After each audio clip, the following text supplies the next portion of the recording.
Hai guys, selamat datang kembali di channel Terang Sekali. Rusia adalah negeri yang besar dan luas.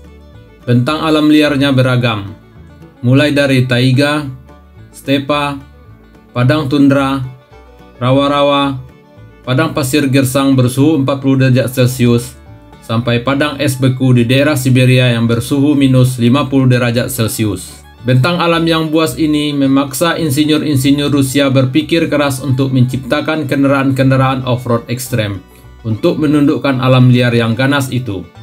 Kendaraan-kendaraan ini digunakan sebagai kendaraan militer, kendaraan eksplorasi sumber daya alam mineral, kendaraan ekspedisi ilmiah, kendaraan SAR, dan lain-lain. Hasil kerja keras mereka itu melahirkan kendaraan-kendaraan off-road ekstrem sebagai berikut. Enaknya mulai dari yang mana dulu ya? Mulai dari yang gede aja dulu. Kamu suka yang gede-gede ya? Kayaknya sih iya hehehe. Oke lah kalau begitu. Kita mulai dari Burlak saja dulu. Burlak adalah kendaraan amfibi raksasa berpenggerak 6 roda. Roda-rodanya saja setinggi orang dewasa. Kalau hewan, Burlak ini mirip beruang kutub. Tinggi besar, tangguh dan bisa berenang karena di belakangnya ada baling-baling seperti baling-baling kapal. Walaupun tampak sangar, mesin yang digunakannya ternyata sama dengan mesin Toyota Prado, yaitu mesin turbo diesel Toyota 1KZTE 3000cc lengkap dengan perseneling otomatisnya.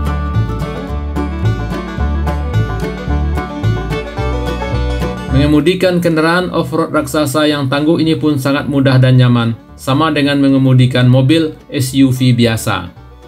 Supir yang ini mirip orang Indonesia. Bukan, saya ini asli Rusia loh. Bodi kendaraan gajah ini sungguh besar, bisa mengangkut 10 penumpang. Di samping itu di dalamnya juga ada tempat tidur, dapur, dan bahkan kamar mandi. Jika terjadi kerusakan mesin atau perseneling, bisa dibetulkan dari dalam kendaraan tanpa harus turun keluar. Selanjutnya, gas Irbis 340391. Jika Anda ingin bertualang di medan off-road ringan dengan penuh gaya, dalam balutan kemewahan dan kenyamanan, mungkin sebuah SUV seperti ini bisa jadi pilihan. Tapi di alam liar Rusia yang brutal, SUV seperti ini kayaknya terlalu cemen. Anda butuh kendaraan off-road yang lebih ganas dan garang seperti gas Irbis ini.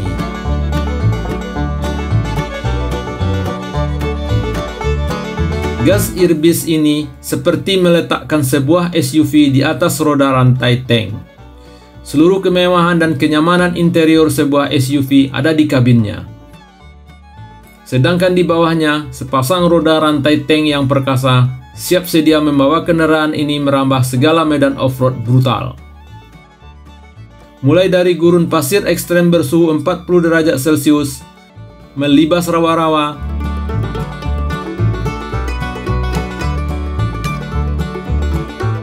sampai padang es beku bersuhu minus 50 derajat Celcius.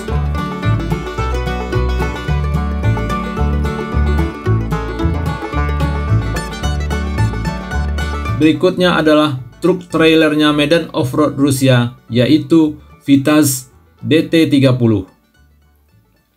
Dirancang sebagai kendaraan angkut berat medan off-road, kendaraan ini bisa membawa muatan sampai 30 ton melewati medan off-road brutal, mulai dari gurun pasir, rawa-rawa, sampai padang es beku.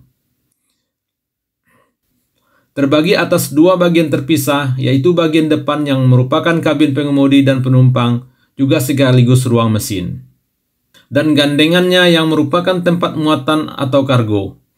Kedua bagian ini dihubungkan oleh bagian penghubung khusus yang kokoh.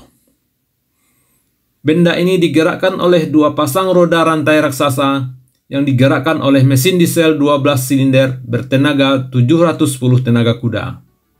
Tapak roda rantai yang lebar membuat benda ini lebih ringan menapaki tanah, sehingga tidak mudah amblas ataupun nancep di tanah lembek.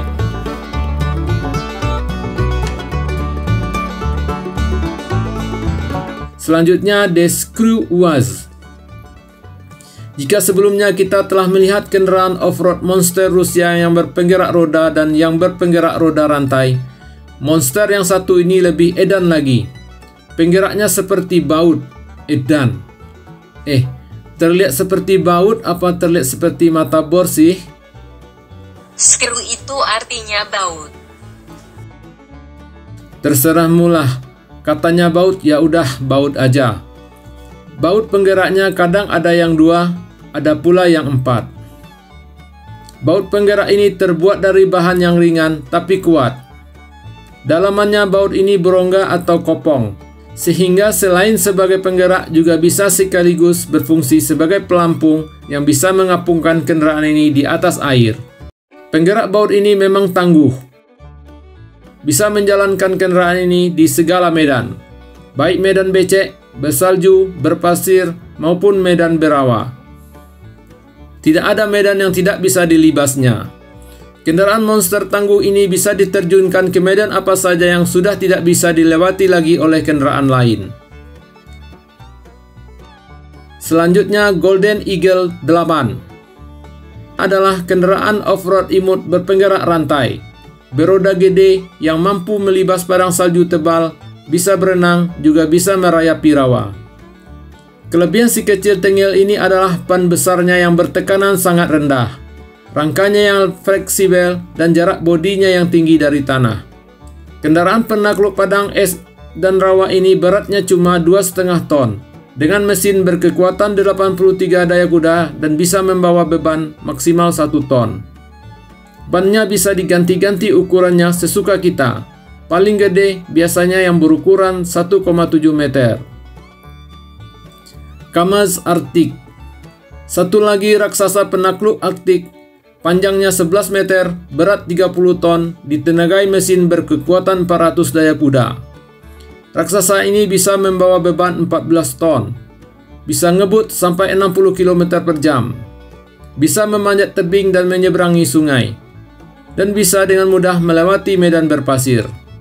Bannya tingginya hampir 2 meter. Dengan ban segede ini sebenarnya sangat susah untuk berputar di lahan sempit. Tapi perancangnya telah menciptakan sambungan yang bernama braking frame untuk memecahkan masalah berputar ini.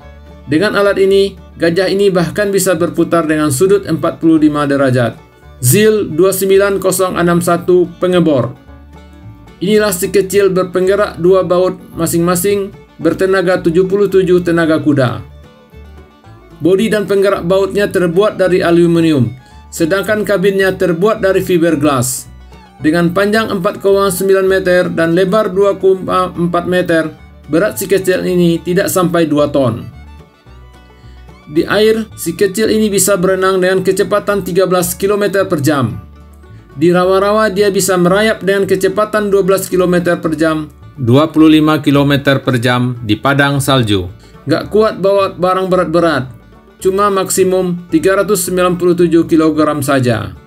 Untuk apa sih sebenarnya kendaraan monster unyil ini dibuat? Rupanya dia dan abangnya dibuat untuk menjemput astronot yang baru mendarat dari ruang angkasa. Rusia memang terkenal dengan program antariksanya. Program antariksanya nggak kalah dengan Amerika. Bahkan mereka sudah punya stasiun antariksa permanen di atas sana.